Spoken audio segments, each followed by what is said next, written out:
નમસ્કાર મિત્રો, સીધું ને સટના એપિસોડમાં આપણી સાથે વરિષ્ઠ પત્રકાર ગિરીશભાઈ જોશી જોડાયા છે. ગિરીશભાઈ, આપનું સીધું ને સટમાં સ્વાગત છે. અને ગિરીશભાઈ જ્યારે જોડાય ત્યારે અભ્યાસપૂર્ણ વાત કરે, કઈ નોખી વાત કરે, એ તો આપણા દર્શકોને ખબર છે. અને આજે જે વાત કરવાના છે એ પ્રત્યેક દર્શકના હિતની વાત છે. ભારત સરકાર સસ્તા દરે તેલ એટલે કે ક્રૂડ ઓઇલ લઈ આવે અને એની કંપનીઓ એટલે કે ભારત સરકારની પબ્લિક સેક્ટર યુનિટની કંપનીઓ એ નફો કરે, પરંતુ પ્રજા સુધી એ પહોંચે નહીં. એવું થયું. એની વાત માંડીને ગિરીશભાઈ આજે કરવાના છે. આપણને તેલ ક્યાંથી મળ્યું અને હવે ટ્રમ્પ સાહેબના આદેશ મુજબ એમની સામે કુર્નિશ બજાવીને અમેરિકાથી અને વેનેઝુએલાથી આપણે જેને તેલની આયાત કરવાની છે. રશિયા આપણું જૂનામાં જૂનું મિત્ર અને ઈરાન પણ આપણું જૂનામાં જૂનું મિત્ર, એની પાસેથી આપણે તેલ આયાત કરવા જેટલી હિંમત આપણા માન્ય વડાપ્રધાન નરેન્દ્ર મોદી દાખવી શકતા નથી. કારણ કે ટ્રમ્પભાઈ જે આદેશ કરે એ પ્રમાણે એમણે વર્તવું પડે. એવા સંજોગો કેમ નિર્માણ થયા છે એ સહિતની વાતો ગિરીશભાઈ આપણી સાથે કરશે. ગિરીશભાઈ, ફરીને આપનું સ્વાગત અને આપ વર્ષો. જેમ આપણે પેલા વાત કરી કે આ લોકો, આ સરકારની એક બહુ સારી પદ્ધતિ છે કે આપદામાંથી અવસર ગોતી લેવાનો, પણ અવસર જનતા માટે નહીં. આપણા મિત્રો કેમ સાવકાર થાય, કેમ આપણે બ્લેક માર્કેટિંગ કરી શકીએ, આપણે ક્યાંથી સસ્તો માલ વ્હાઇટમાં ને બ્લેકમાં ને જેમ મેળ પડે એમ. પણ અહીંયા જે તમે સિસ્ટમ જો કે 2014 પહેલા અને અત્યાર સુધીમાં ઓઇલ કંપનીઓના પ્રોફિટ માર્જિન જે એ લોકોએ બાકાયદા ડિક્લેર કર્યા, એમાં આઈઓસી 2014 પહેલા 10,399 કરોડનું જે પ્રોફિટ રજીસ્ટર કરતી હતી, એણે ગયા વર્ષે 35,615 કરોડ રજીસ્ટર કર્યા. ભારત પેટ્રોલિયમ કંપનીએ 29,800 કરોડ, એચપીસીએલ 11,851 કરોડ, ઓએનજીસી જે સૌથી વધારે કમાણું એ છે 32,560 કરોડ, રિલાયન્સ ઇન્ડસ્ટ્રીઝ એ 7,885 કરોડ.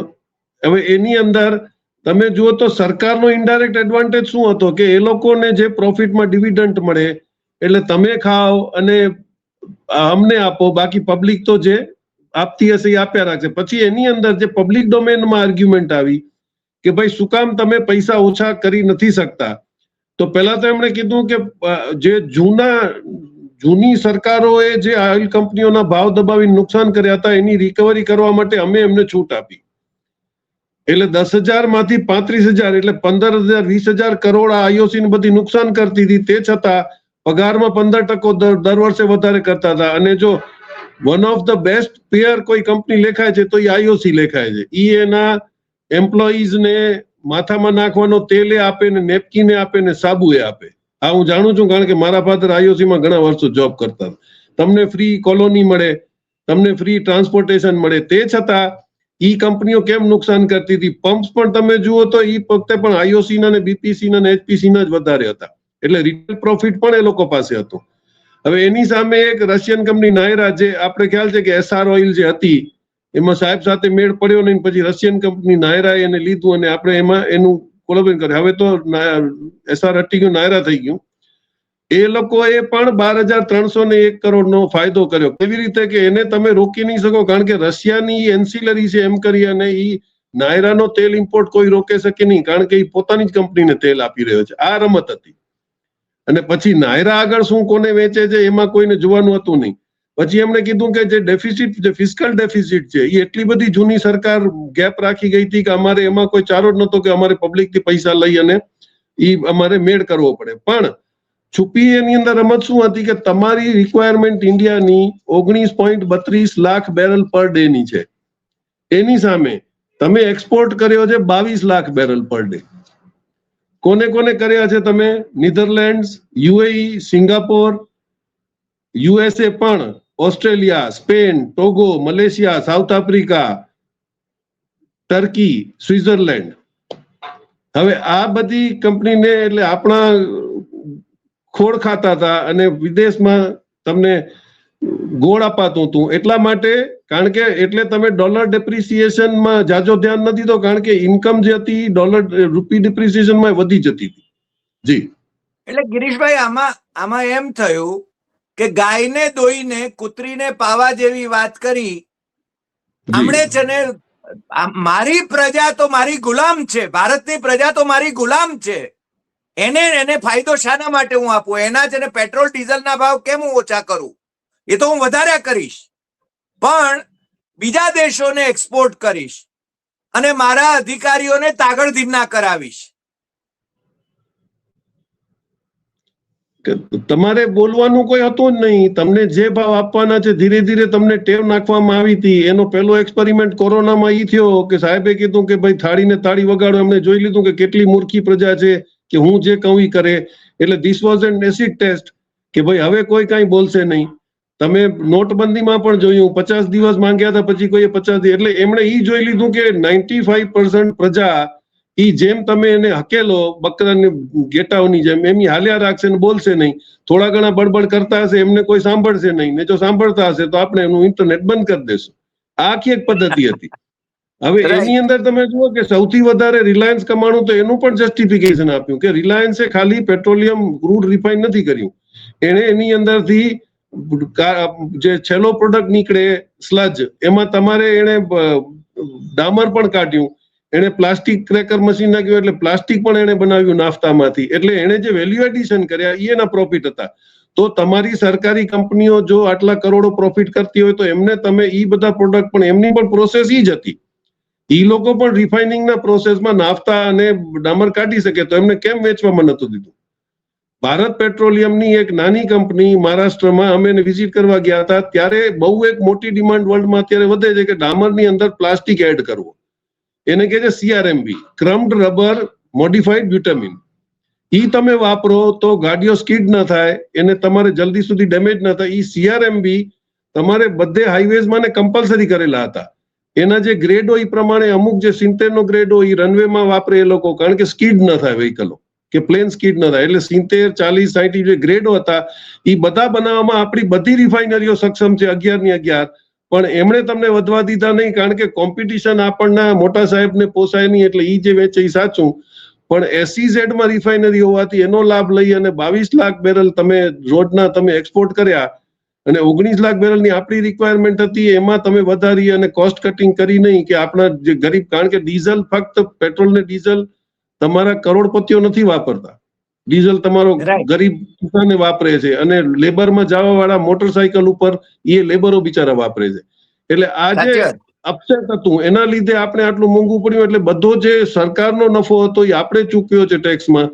સરકારે એમના મિત્રો અને પોતે સાવકાર થવાના બધા પાયખા તૈયાર કરી લીધા હતા. જી એટલે આ બધા ખેલ જે થયા, પહેલા તો ગિરીશભાઈ એવું કહેવાતું હતું કે મનમોહનસિંહના વખતમાં પેટ્રોલના ભાવ બહુ ઊંચા છે, એ વખતે ઇન્ટરનેશનલ માર્કેટમાં ઓઇલના ભાવ, બેરલના ભાવ છે ને ખૂબ ઊંચા હતા. મોદી શાસનમાં બેરલના ભાવ નીચે આવ્યા છતાં ભારતની અંદર મોદી શાસને પેટ્રોલ અને ડીઝલ સસ્તા ન કરીને પ્રજાદ્રોહનું કામ કર્યું. છતાં પ્રજા છે ને ઘેટા બકરાની જેમ, આપે એ શબ્દ પ્રયોગ જે કર્યો એ યોગ્ય છે, એ રીતે છે ને એમણે ટેસ્ટ કરી લીધેલો. આ પેલી થાળી વગાડીને દીવડા પ્રગટાવ્યા અને આ બધું કર્યું. પેલા ગણેશજી દૂધ પીવડાવતા હતા, એ પણ આમનો જ ખેલ હતો, RSS વાળાઓનો જ ખેલ હતો ટેસ્ટ કરવા માટેનો, સમજ્યા?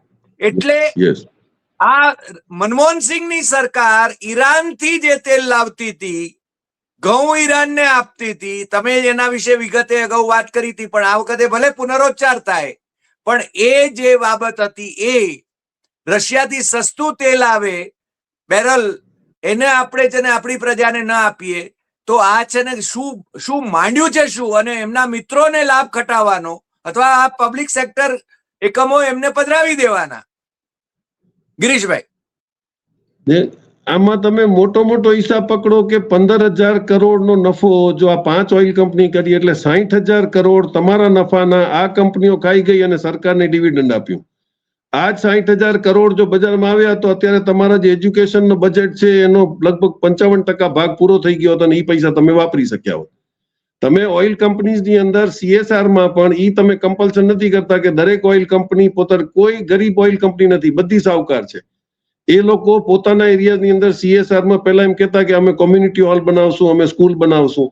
આ બધા કમ્પલ્શન ક્યાં ગયા? તમે CSR ની લાયબિલિટી એટલે કાઢી નાખી અને તમે ઇન્કમ ટેક્સમાં રૂલ એટલે ચેન્જ કર્યો કે તમારા 2% જે CSR માં કમ્પલસરી વાપરવાના જે ઓડિટ થતા હોય CAG થી, ઈ તમે કહી દીધું કે તમે બોન્ડમાં પણ પૈસા આપશો તો ઈ CSR માં લેખાશે. અને અહીંયાથી સૌથી મોટી લૂંટ ચાલુ થઈ અને પછી સરકારી કંપની પૈસા આપીને છૂટી જતી હતી, એટલે CSR ઉપર એમની કોઈ જવાબદારી રહી નહીં. એટલે એ લોકોએ પણ એનો એડવાન્ટેજ લીધો. એટલે આપણે પોલિસીઓ પણ એવી રીતે દરાર બદલાવી નાખી કે ભાઈ જેને લાભ થવાનો છે એ લે. હવે તમે આની અંદર બી જુઓ તો આ લોકો હજી એક એવું કહે છે કે ભાઈ અમે લોકો હજી પણ LPG અને કેરોસીન જે છે એ અમે સબસિડાઇઝ રેટ ઉપર આપીએ છીએ, એટલે ઈ ઓઇલ કંપની ઉપર બોજો ચડે છે. તો 30,000 35,000 કરોડ કમાતા હોય તો ભલે 30,000 કમાય, પણ તમે તો પછી સબસિડાઇઝ કરીને એને તમે ઈ એટલું. અને કેરોસીન કોને મળે છે આજે? ઈ કેરોસીન ક્યાં જઈ રહ્યું છે? કેરોસીન તમારું અનઓફિશિયલ હાઈવેઝ ઉપર જઈ રહ્યું છે, એમાં તમારે યુઝ થઈ રહ્યું છે એની શાઇનિંગ લાવવા માટે. બધા ખબર છે કેટલા સ્ટેટની અંદર ક્વોલિટી કેસ થયેલા છે. હવે એની અંદર હમણાં એક રિપોર્ટ ઇસ્યુ થયો હતો. એણે એમ કીધું કે 24માં આપણે ઇન્ડિયા જે છે that was the second number exporter of oil. ઈ છે OCE, observatory of economic complexity. એણે પોતાના ફિગર રેકોર્ડ સાથે આપ્યા કે 24 ને 25 ની વચમાં India was the second largest exporter of petroleum products. શું કામ? કારણ કે આપણે ડોલર પેલા 80 આવતા હતા, હવે 100 આવવા દે છે. તો રિઝર્વ બેંકને કીધું થાંભી જાવ, આપણે એને કરેક્શન કરવાની કોઈ જરૂર નથી. એટલે આપણી બહુ બધી ગણતરી હતી કે મામોએ લૂંટ્યો, માસીએ લૂંટી, ફરતી લૂંટી, ફઈએ લૂંટ લીધી. એટલે બધાને લૂંટાવી લેવાનું છે, પણ દેવું કોઈને નથી. અને આ બધા છતાં આ દેશની પ્રજા મૂઢ છે, મૂઢ, કે જેને આટલી સ્પષ્ટ વાતો જે પ્રજાની સામે ધારો કે આપણે અને બીજાઓ મૂકી રહ્યા છે, છતાં એનામાં જેને પેલી કુંભકર્ણની નીંદર છે ને એ આવી રહી છે, તો આપણે ક્યાં જઈને ઉભા રહીશું કે ઉભવા જેવી પરિસ્થિતિ રહેશે? કારણ કે આપણે તો ટ્રમ્પભાઈની સામે સાષ્ટાંગ થઈ ગયા છીએ. એટલે તમે જો યુરોપિયન યુનિયનને સમજાણું કે ભાઈ અમેરિકા સાથે જાજુ બેસવામાં આપણને લાભ નથી, આપણે એક્સપ્લોઇટ કર્યો. આફ્રિકા જેવા કન્ટ્રી ભણતા કરતા થઈ ગયા તો સૌથી પહેલા કાઢી મૂક્યા આ લોકોને, ગોરાઓને. કારણ કે એ લોકોએ 200 વર્ષથી એક્સપ્લોઇટેશન સિવાય કંઈ કર્યું નથી. હવે ઈ જ કંપની, આપણે કાલે જે વાત કરી કે આજે તમે સીટ લઈ આવ્યા છો, એની અંદર પૈસા તો અમેરિકન કંપનીઝના લાગશે અને એ લોકો ભાડું કમાશે ને તમને ટુકડો આપશે.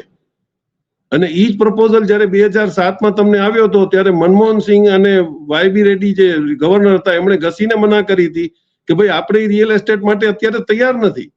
એટલે મેજર સિટીઝની અંદર આખો એસ્ટેટ, રિયલ એસ્ટેટ જ તમારા એ લોકોની અમેરિકન કંપની ને ઇંગ્લિશ કંપનીના કંટ્રોલમાં આવી ગયો. હવે ઈ નક્કી કરશે. હવે તમારા સલાહકાર ફોરેન કંપનીઓ, તમારો રિયલ એસ્ટેટ અને ગોલ્ડ મેનેજ કરવા વાળી ફોરેન કંપનીઓ. એટલે તમે ઈ ભૂલી જાઓ કે અત્યારે થોડું ઘણું મળે છે એ તમને મળશે કે નહીં, પણ તમને દેખાડી દીધું કે તમે રમો ને કમાઓ, તમે લૂડો રમીને કમાઓ, તમે રીલ બનાવીને કમાઓ. સાહેબે બધું ચોખવટ તો કરી દીધી છે. તમારે નોકરી ધંધો કરવાની કઈ જરૂર જ નથી. અને હવે થોડું બધું છે કીધું કે તમે બોન્ડની અંદર પૈસા લગાડો અને તમને 24% વ્યાજ મળશે, તમે એનાથી ઘર લાવજો. તો તમારે ક્યાં નોકરી ધંધા? એટલે બધા સાવકાર પણ થઈ જશે 5-10 વર્ષમાં હિન્દુસ્તાનમાં, કોઈ કામ ધંધો કર્યા વગર. તમે જુઓ તો એટલો બધો માઇન્ડ વોશ થઈ ગયો છે. જી, સાવકાર થશે કે બરબાદ થશે એ તો સમય જ કહેવાનો છે. આજે ગાજરો લટકાવે છે, પછી શું થશે? કારણ કે પેલા અમેરિકા વાળા કઈ ઉપકાર કરવા માટે નથી આવતા. મુકેશ અંબાણી કે ગૌતમ અદાણી પ્રજા ઉપર ઉપકાર કરવા માટે નથી કરતા. આપણે જાણીએ છીએ ઈસ્ટ ઇન્ડિયા કંપની દેશનું ભલું કરવા નથી આવી. $32 ટ્રિલિયન ઇકોનોમીને 0 કરીને આલ્યા ગયા 200 વર્ષમાં. એટલે અત્યારે ઈ આપણને 10 ટ્રિલિયન કંપની બનાવવા આવ્યા, ઈ તો વાતમાં કોઈ માલ જ નથી. અને અત્યારે તમે જુઓ તો એ લોકોએ જે રૂલ્સ ચેન્જ કર્યા એમાં પહેલા ઇન્ડિયાની અંદર કોઈ પણ NRI કે ફોરેનર તમારી પ્રોપર્ટી લઈ શકે નહીં. રિયલ એસ્ટેટમાં ઈ પ્રોપર્ટી ઓક્યુપાય ન કરી શકે. એનું તમે ઇનડાયરેક્ટ રસ્તો ખોલી દીધો. હવે એલન મસ્કની જે સાઇટ છે એમાં તમે ડોલરમાં પેમેન્ટ કરશો એટલે ફોરેન જે બારી ટીમની અંદર ઇન્વેસ્ટમેન્ટ આવશે એ ફોરેન ઇન્વેસ્ટરો આવશે ને એ લોકો બી તો ફાયદો લેવાના છે. એ લોકોએ જે વ્યાજના પૈસા બહાર જવાના છે એને તમે કેમ રોકશો? એટલે બધા કાનૂન ને જે બધું બની રહ્યું પણ પબ્લિક એની અંદર અવેર નથી અને કોઈ એને ડિસ્કસ કરવા તૈયાર નથી. એટલે આપણે જેટલા સાંભળીએ એટલું ભણવું, અને જો સદબુદ્ધિ આવે તો, બાકી નહીં તો ભગતો છે એ તો સમજાવે છે કે મોદી હે તો મુમકિન હે અને બધું સારું થઈ જશે, થોડી રાહ જુઓ. હવે રાહ જોવામાં તો રિટાયર થઈ ગયા ને છોકરાએ મોટા થઈ ગયા ને પરણી ગયા ને હવે કોઈ વધ્યું નથી, તો હવે કોના માટે રાહ જોવાની છે? જી સાચી વાત છે ગિરીશભાઈ. મને લાગે છે આપણે આપણો પત્રકાર ધર્મ નિભાવીએ, આપણે પ્રજાને અવેર કરવા માટે, સાચી વાત પ્રજા સુધી પહોંચાડવાની જે કઈ કોશિશ કરીએ. આપણે પેલી રામ સેતુ ના થોડા ટમટમિયા જેવા આપણે છે ને એની ખિસકોલીની ભૂમિકામાં રહીએ, અને જે લોકો આ વાતને સમજે તો ઠીક છે, ન સમજે તો એમના ભોગ છે, પ્રજાએ નક્કી કરવાનું છે. આજે આટલી વાત. ફરી મળીશું નવા એપિસોડમાં નવા વિષય સાથે. ગિરીશભાઈ, આપે છે ને બહુ જ મહત્વની વાત કરી, અને એ લોકોએ જરાક એને કાન દેવાની જરૂર છે એવું હું બહુ સ્પષ્ટપણે માનું છું. આપનો ખૂબ ખૂબ આભાર. ફરી મળીશું નવા એપિસોડમાં નવા વિષય સાથે. નમસ્કાર.